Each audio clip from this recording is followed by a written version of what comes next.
He died protecting her, humanity's greatest hero.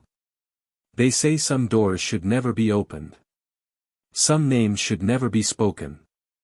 But temptation whispers louder than reason, and for one man, temptation would lead him into a darkness from which there was no return. His name was Cale, and he had nothing left to lose. No family, no future, only the crushing weight of his failures and the cold ache of loneliness. And then he heard the whispers. The night sky was no longer black. It pulsed with flashes of crimson and violet as enemy dreadnoughts shattered one after another, their carcasses tumbling toward the planet's surface like molten meteors. Each explosion shook the ancient mountains surrounding the citadel, and each tremor reminded Cale of a truth he had been trying to ignore: this was the end. Not just for him. For everyone who still stood behind these marble walls. For Lyra. He gripped the balcony rail, his knuckles pale against the smooth stone etched with alien glyphs. Once, those carvings had meant peace and harmony, 1,000 years of Erinder rule unmarred by war. Now they were just gravestones waiting to happen. Behind him, the great hall murmured with panicked voices, royal guards reporting losses, advisors begging the princess to evacuate, engineers screaming about shield integrity dropping below 20%. Cale didn't need to listen. He already knew the math. They wouldn't last an hour. His HUD flickered in the corner of his vision, glowing a warning amber. Ammunition, 42 rounds. Armor integrity, 38%. Neural sync, degrading. Cale exhaled slowly. His breath fogged in the chill air. So this is what the last stand of humanity looks like, he thought bitterly. Not on Earth. Not on some Terran colony. But here, in the gilded halls of an alien empire, he had sworn to protect, a promise he never should have made, and one he'd die to keep. Cale. The voice pulled him back from the void of his thoughts. Soft. Measured. Carrying the weight of 1,000 generations, and yet trembling in a way he had never heard before. He turned. Lyra stood framed by the fractured archway of the citadel doors, starlight bleeding through cracks in the shields behind her. She wore ceremonial armor of white and silver, the sigil of Erinder engraved on her chestplate like a dying sun. Her dark hair, long as memory, flowed in tangled waves over her pauldrons, and her golden eyes, once fierce enough to command legions, now glimmered with something dangerously close to despair. "You should be in the core chamber," Cale said flatly, checking the charge on his rifle. "Not wondering where the next plasma bolt can slice you in half." Her gaze hardened, though the tremor didn't leave her voice. "I'm not hiding while my people burn." Cale almost smiled. Almost. The stubbornness was classic Lyra. The same stubbornness that had drawn him in years ago when he was just another mercenary with nothing to lose. He slung the rifle over his shoulder and closed the distance between them, boots echoing against marble scarred with scorch marks. "Then you'd better stay behind me, princess," he said, his tone dry, masking the pit forming in his gut. Lyra tilted her chin. "Always." The single word cut deeper than the cold. Before Cale could answer, a tremor ripped through the floor, sending dust cascading from the vaulted ceiling. Alarm sirens wailed, their pitch slicing through the chaos outside. A holographic feed flickered into life above the central dais, an orbital view of the planet. Cale's stomach tightened. The enemy fleet, dark leviathans bristling with cannons, was descending. Not one or two. Dozens. A storm of black steel blotting out the heavens. "They've breached the outer rings," a voice shouted from the hall. "Third and fourth cities are gone, just gone." Another explosion thundered, and for a moment, Cale swore he felt the bones of the mountain groan. He glanced at Lyra. Her jaw was set, but her hands trembled where they gripped the hilt of her blade, a weapon older than Cale's entire species. "Lyra," he said, low, so only she could hear. "If they take the core." "They won't." Her voice was steel, but her eyes betrayed her.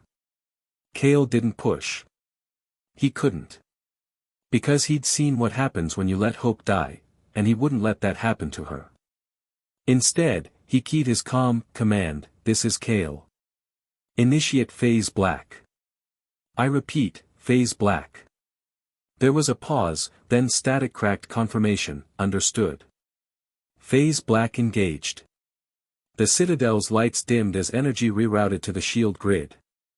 Outside, the horizon flared white as hidden ground cannons roared to life, hurling molten death into the skies.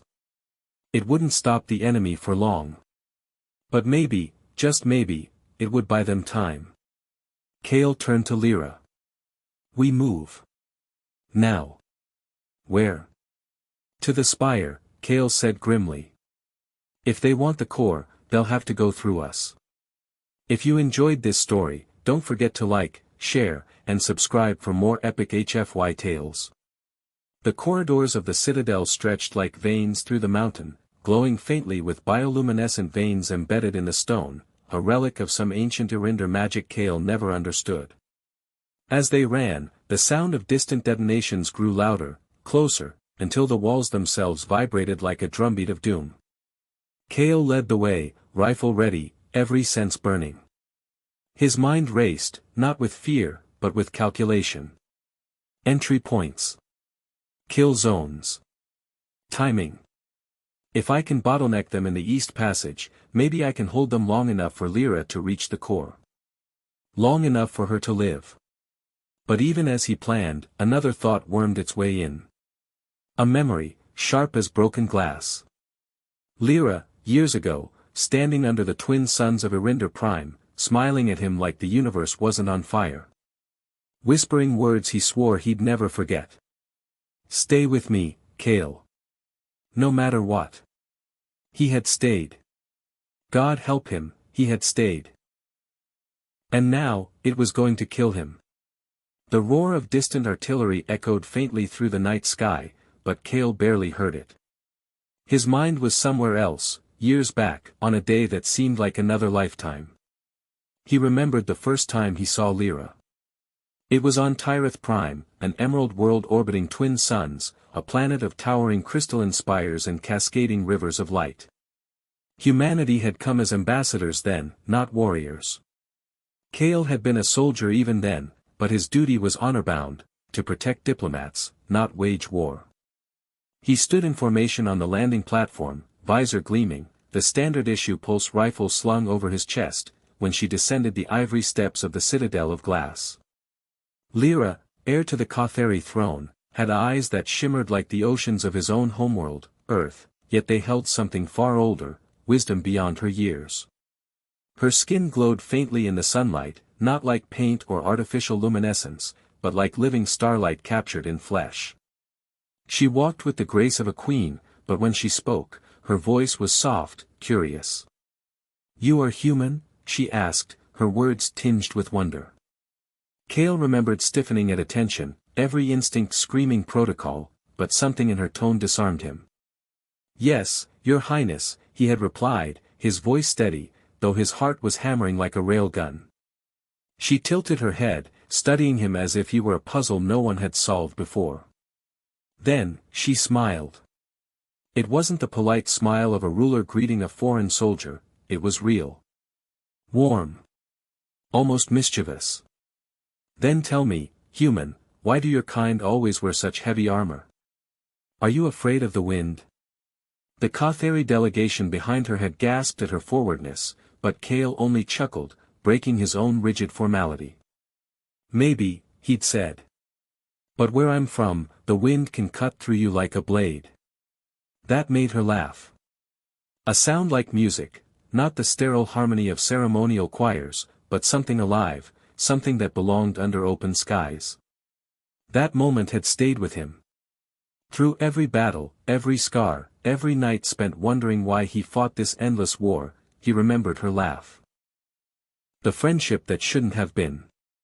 Weeks later, when diplomatic negotiations stretched into months, Kale found himself stationed permanently at the Citadel. His role expanded from mere guard to silent shadow, ensuring her safety during ceremonies, council debates, and public appearances. But it was in the quiet moments, in the hidden gardens of Tirith Prime, that they truly spoke. Lyra had questions. Always questions. About Earth, about humanity, about the strange, reckless courage of a species that clawed its way from caves to the stars. You fight wars among yourselves, she had said one evening, standing beneath the bioluminescent trees that painted her in soft violet light. Yet you dream of peace. How do you live with that contradiction? Cale had shrugged, leaning against a marble pillar, the faint hum of alien insects filling the silence between words. Because we have hope, he'd said simply. And sometimes hope is enough. Her eyes lingered on him then, and something unspoken passed between them. A fragile thread, woven in stolen conversations and shared silences. But even then, Cale knew it couldn't last. The spark before the fire. The war came like a storm. One moment, treaties and oaths held the galaxy together, the next, the Zorith Dominion struck without warning. Entire fleets burned.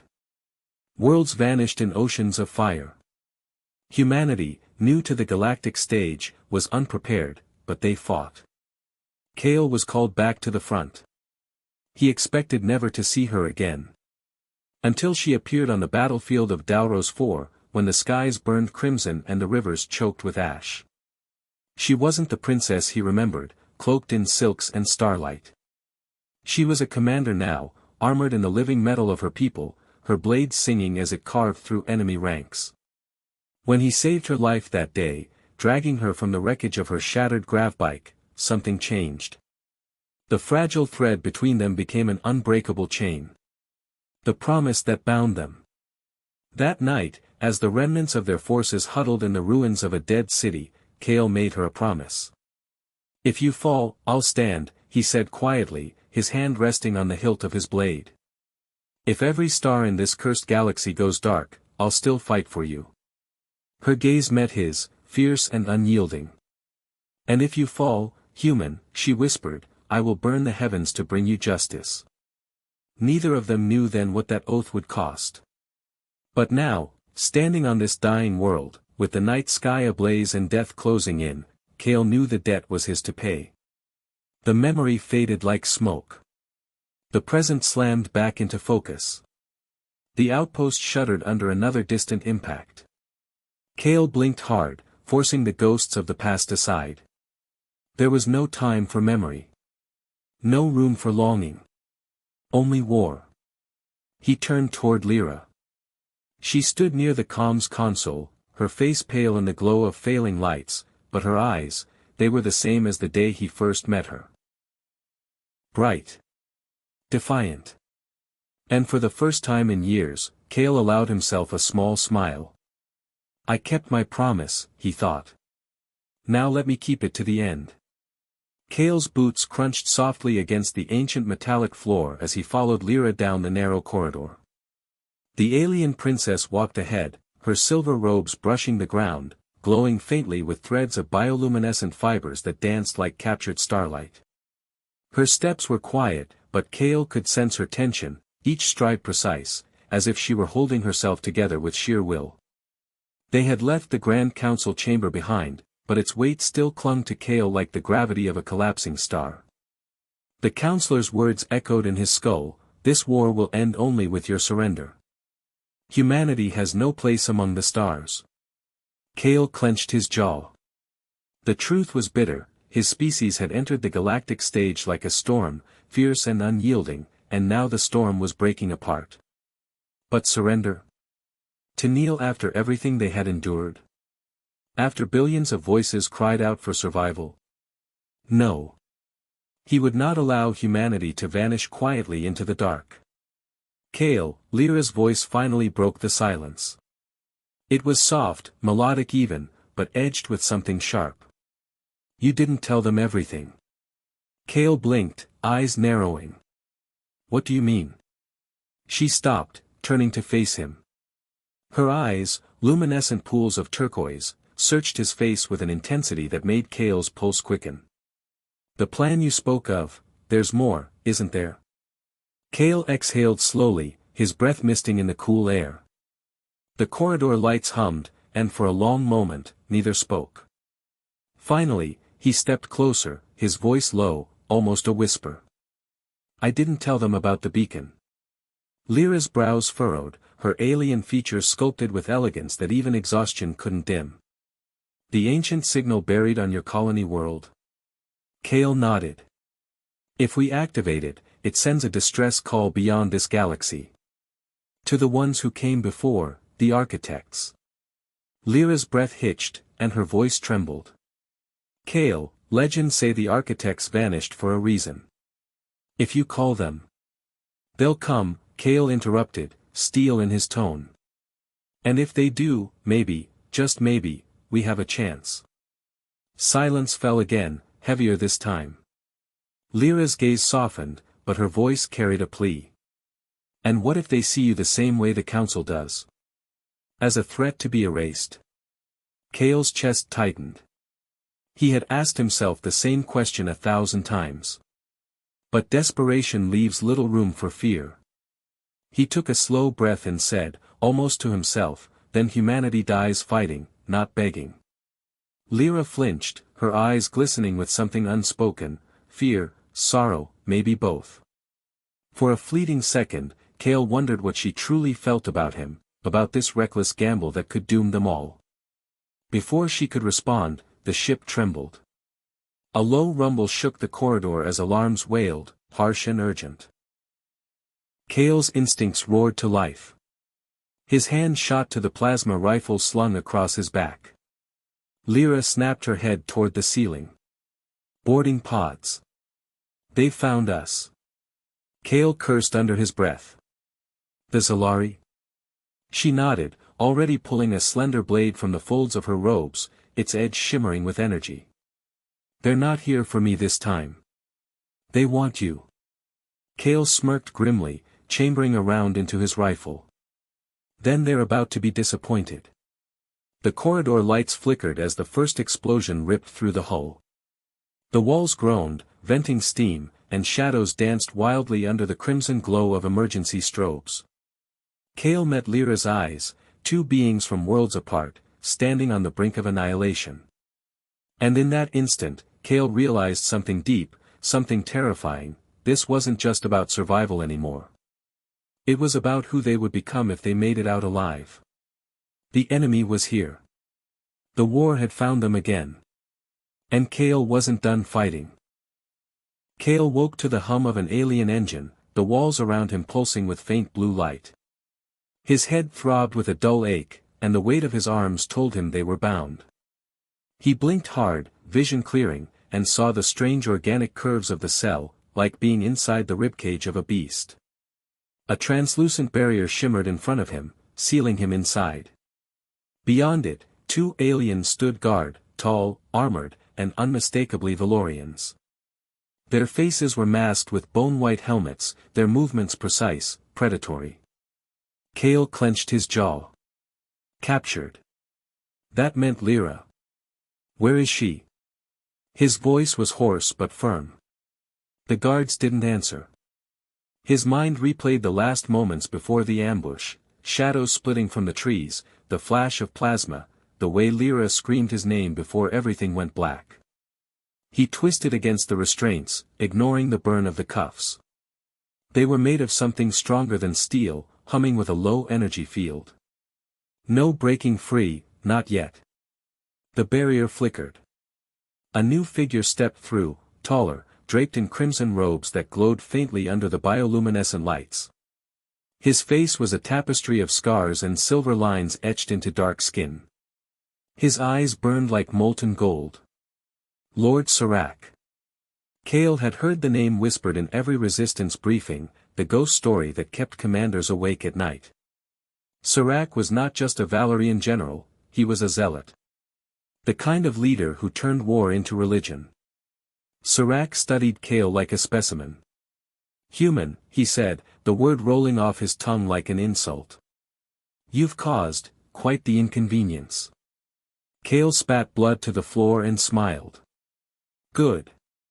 Means I'm doing my job. Serac chuckled, a sound that was almost human but carried a weight that made Kale's bones tense. He circled the cell slowly. You protect her with such devotion. Tell me, what makes her worth dying for? Kale said nothing. He didn't give tyrants the satisfaction of truth. Serac leaned closer, voice dropping to a whisper that cut like a blade. She's the key, human. The last pure heir of Valoria's first bloodline. When she bends, your species dies. Kale's heart hammered, but his face remained stone. Over my dead body. Serac turned to leave, but paused at the threshold.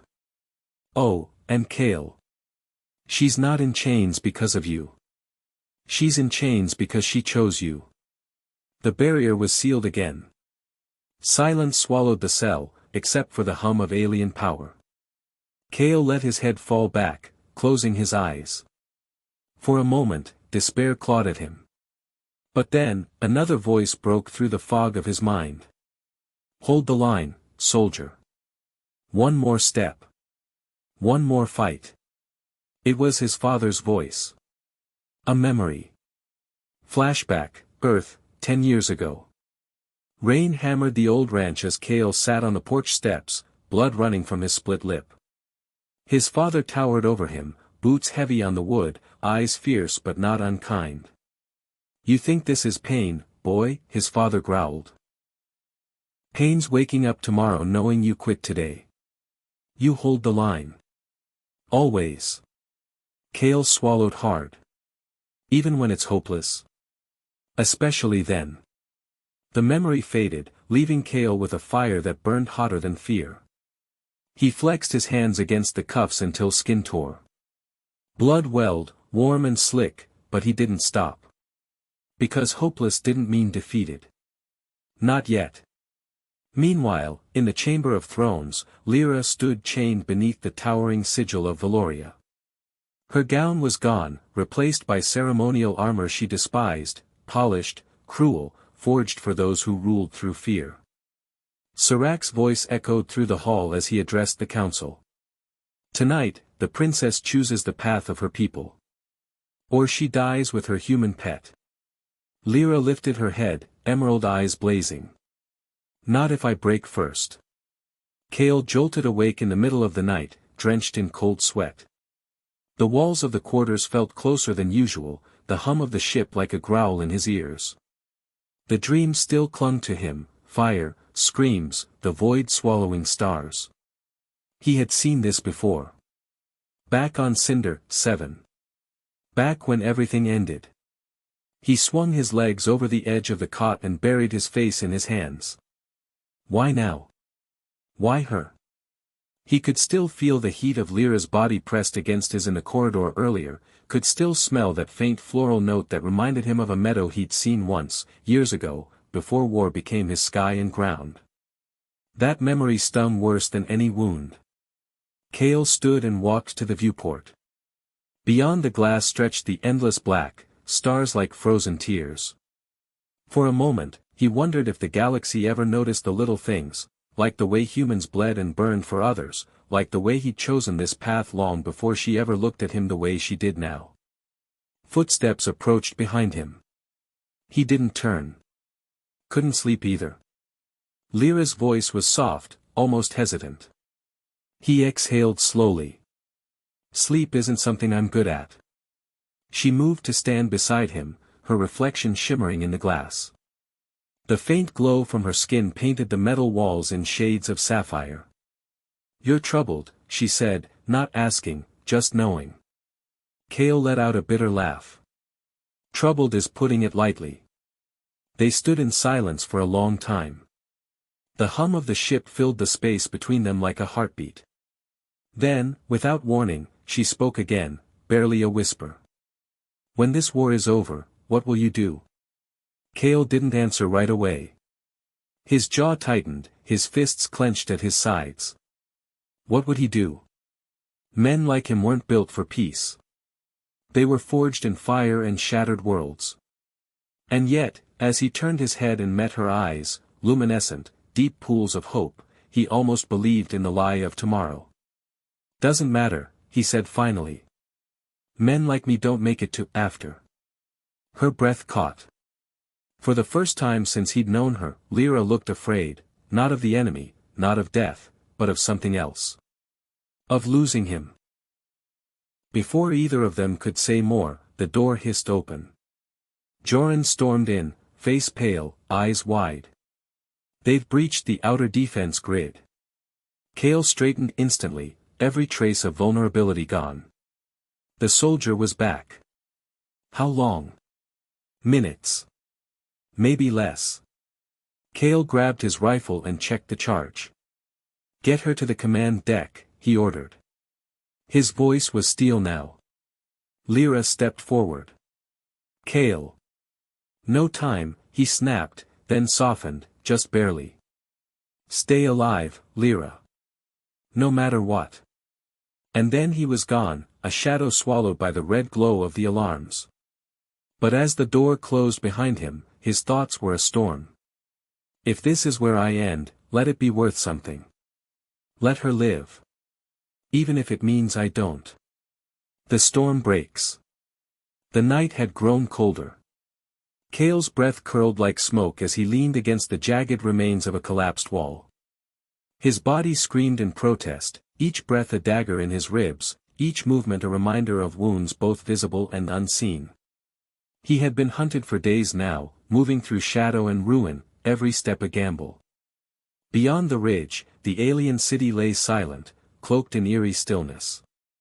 The once thriving metropolis of glass and crystal spires now stood broken, hollow, a graveyard of its former glory. Lights flickered faintly in the distance, remnants of power grid struggling to survive. The war hadn't just scarred planets, it had scarred hope itself. Kale's fingers tightened on the hilt of his plasma blade, now dulled and scorched from endless battles. His mind wandered back, unbidden, to the night everything changed, the night he made his promise to Lyra. Flashback. She had stood before him in the glow of the royal chamber, her silver blue hair cascading like liquid starlight, her eyes shimmering with resolve. If you go, she had whispered, voice trembling, you may never return. Kale had cupped her face in his calloused hands, memorizing every curve, every warmth of her skin. If it means your people survive, if it means you live, then that is enough for me. He had kissed her then, a fleeting moment stolen from eternity, before walking away into the abyss of war. Present. A low hum in the distance snapped him back to reality. Kale's instincts sharpened like blades.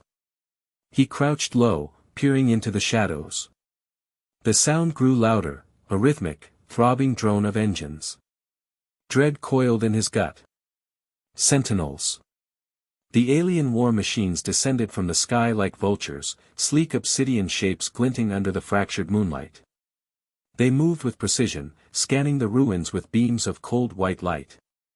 They weren't just hunting soldiers anymore, they were eradicating survivors. Kale gritted his teeth. He was outnumbered, outgunned, and his body was failing.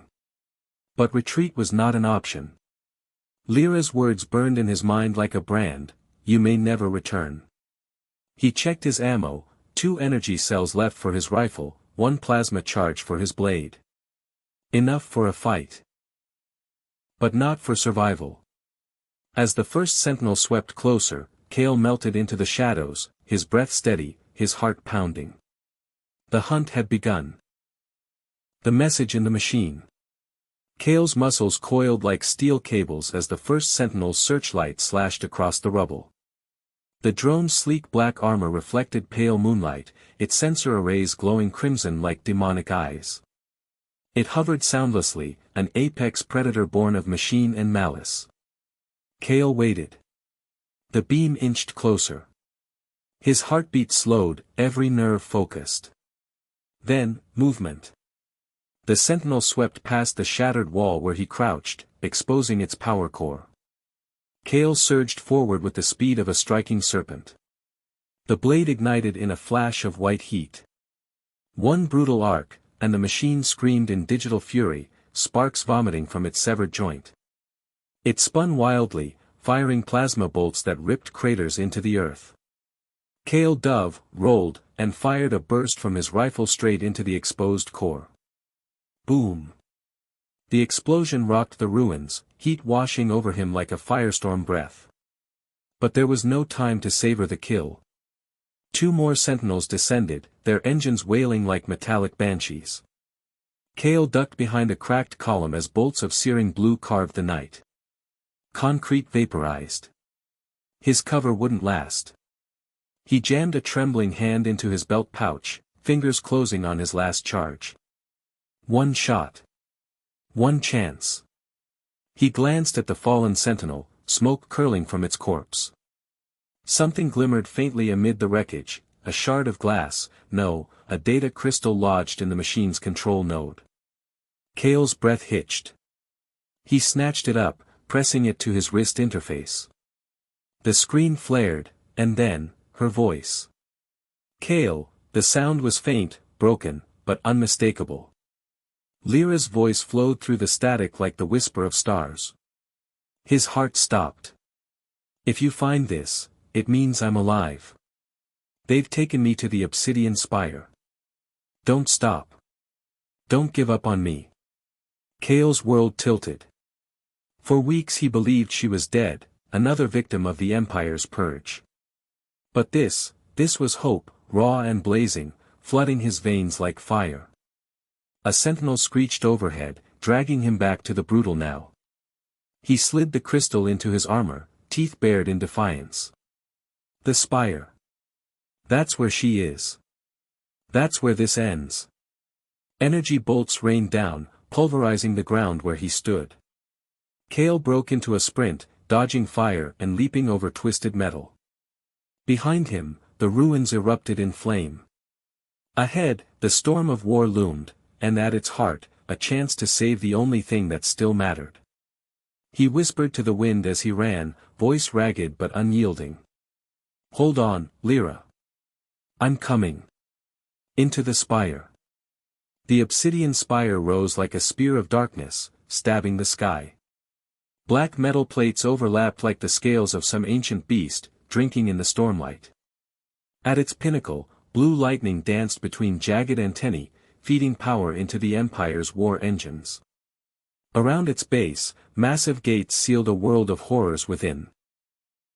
Genetic labs, interrogation chambers, and the throne room of the High Overseer himself. Kale crouched in the shadows of a shattered overpass, scanning the perimeter. Towers bristling with sentry cannons rotated methodically, while swarms of drones zipped across the sky like angry wasps. Between them patrolled squads of alien soldiers, their armor glinting under the pulsing crimson glow of the spire's energy conduits. No frontal assault. No backup. Just me. He almost laughed, a dry, humorless sound. But then his fingers brushed the shard of glassy crystal at his chest, and her voice echoed again. Don't stop. Don't give up on me. And Kale knew surrender was no longer an option. He drew in a slow breath, activating his chameleon cloak. The air shimmered around him, his body bending into the ruins like a phantom. He slipped forward, hugging the jagged metal walls, each movement precise as a blade stroke. A patrol appeared, a hulking alien beast with 4 arms, carrying a plasma halberd. Kale froze, heart pounding. The creature's nostrils flared, sniffing the air. For one agonizing moment, Kale swore those amber eyes pierced his camouflage. Then, a distraction. A drone zipped overhead, barking orders in its guttural tongue, and the beast stomped away. Kale exhaled soundlessly and darted toward the maintenance ducts he'd spotted in the blueprint fragments scavenged from dead scouts. The duct was narrow, reeking of ozone and oil. He slithered inside, scraping his shoulders on the metal ribs as alarms wailed faintly in the distance. Minutes bled into eternity. His HUD flickered, power reserves draining. If the cloak failed now, the ducts would become a coffin. But then, light. He emerged into a vast core chamber that took his breath away. It was a cathedral of machinery, towers of black steel entwined with glowing conduits, their throbbing pulse like a heartbeat. Suspended in the center was an energy sphere, swirling with imprisoned souls, faces screaming silently in the current. And beneath it, Kale's stomach clenched. Lyra. She hung bound in a lattice of silver restraints, her body limp, skin etched with luminescent runes that crawled like living serpents. Wires burrowed into her veins, tethering her to the spire's heart. And beside her stood the overseer, a towering figure clad in bone-white armor, helm sculpted into a skull. In his clawed hand, he held a staff crowned with a sphere of crackling light.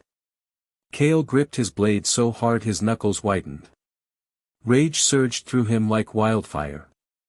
But then the overseer turned, as if sensing his presence, and the chamber boomed with his voice. "Ah, the last human.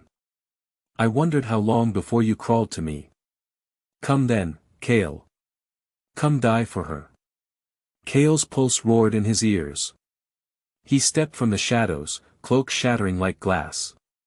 His blade ignited with a hiss of white flame, casting defiant light into the spire's black heart. "You should have killed me when you had the chance." The last stand. The alien war drums thundered across the battlefield, shaking the air with an ominous rhythm. Kale stood at the edge of the shattered citadel walls, his plasma blade humming softly in his grip. Below him, the vast plains of Eloria were drenched in twilight crimson, torn by fire and smoke. Starships blazed through the heavens like dying meteors, casting streaks of silver and blue across the sky. The final war had begun. Kale's heart pounded, not from fear, but from resolve. Behind him, in the grand hall of the citadel, Lyra stood with her remaining guards, their eyes filled with unspoken dread. She was draped in her ceremonial armor, radiant and fragile all at once, her luminous markings glowing faintly under the dim light. Her voice trembled as she spoke. "Kale, you don't have to do this." He turned to her slowly, his expression unreadable, save for the faint curve of a smile that didn't reach his eyes. "I swore an oath to your father," he said softly. "And to you."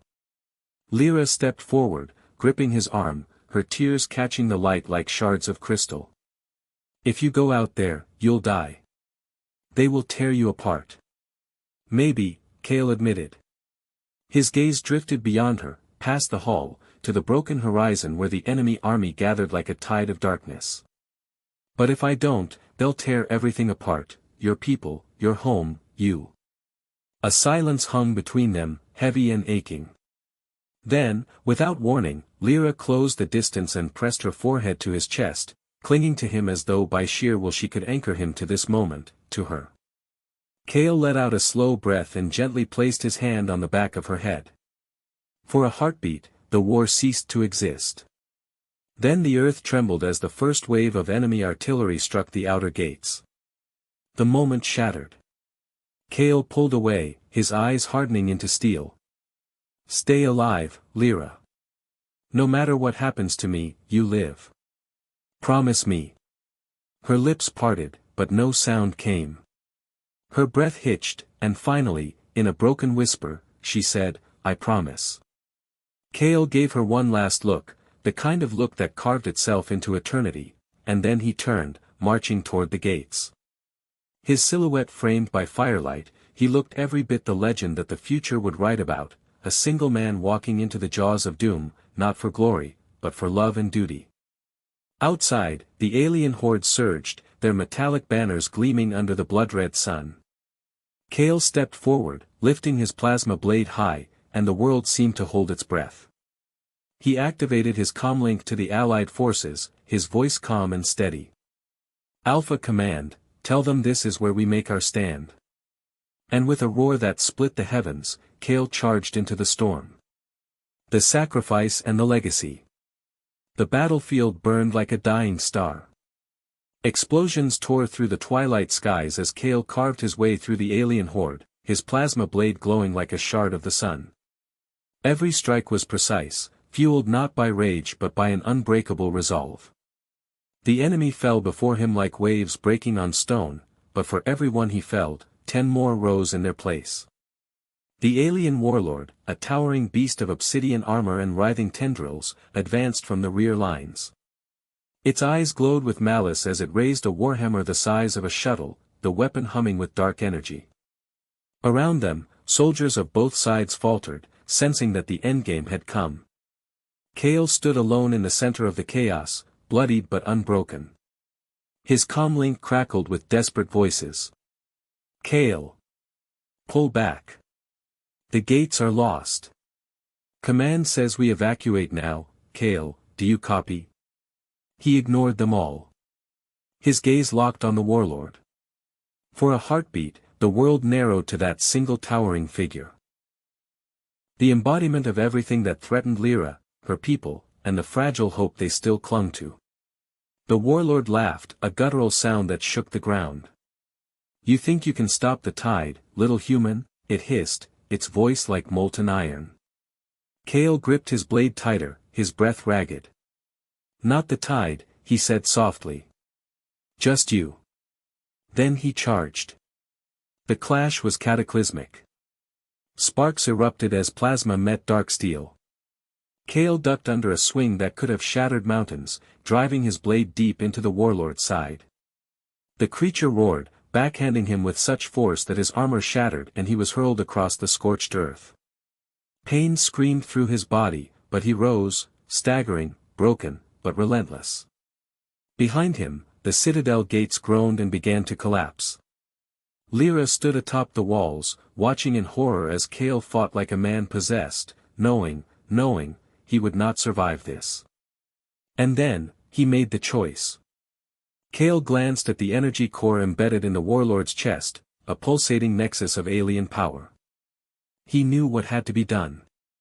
He activated his comlink one last time, his voice steady despite the blood choking his lungs. Lyra, if you can hear me, don't cry for me. Live. That's all I ask. Lyra's voice broke through the static, raw and desperate. Kale, no. Don't you dare, don't you dare. But he was already moving. Summoning the last of his strength, Kale leapt onto the warlord, driving his blade deep into the core. The world exploded in light as alien energy ripped free, consuming them both in a sunbright inferno. The shockwave obliterated the enemy lines, tearing the sky open with a scream of fire. When the smoke cleared, there was no Kale. No warlord. Only silence, and the wind carrying the faint echo of his last words. Days later. The war was over. The enemy scattered. A fragile peace dawned over Eloria. Lyra stood in the grand hall, draped in mourning black, a single fragment of Kale's shattered blade clasped in her hands. Her luminous markings dimmed with grief as she gazed out at the horizon where he had fallen. Behind her, the council spoke of treaties and rebuilding.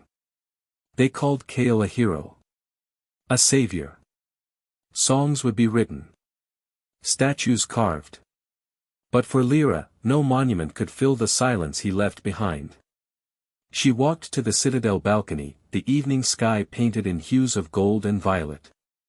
And for a moment, she closed her eyes, imagining his voice, his smile, the warmth of his hand. A single tear traced her cheek as she whispered to the wind. You kept your promise. Now I'll keep mine. Her vow hung in the air, unbroken, to live, to lead, to carry Kale's legacy not as a queen bound by duty, but as a woman who loved a human who gave everything for a world not his own. And somewhere, beyond the stars, perhaps Kale heard her, and smiled.